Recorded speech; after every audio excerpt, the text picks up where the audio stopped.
You can add as many background photos as you want, like all of these, and as many text boxes as you want.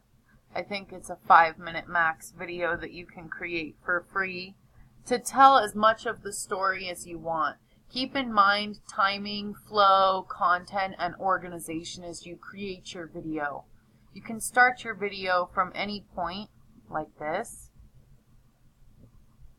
and see how it flows.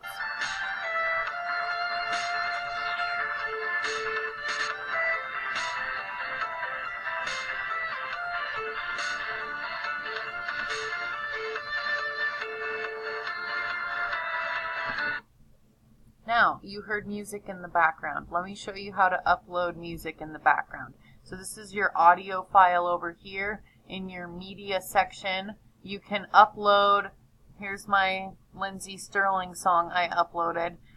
You can upload, you can add, import media, okay, browse to select. You can go to your music. You can import any music that you want. Since it's for education, if you're going to publish this video somewhere else or for some other purpose than for education, it's plagiarism and you can only use 30 seconds on a loop. Otherwise, you can go to the free music here and listen to these. Okay? You're going to click and drag to the audio 1 slot.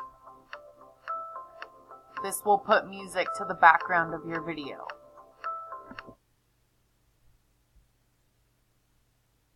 When you're ready to finish your video and publish, you go up here to finish.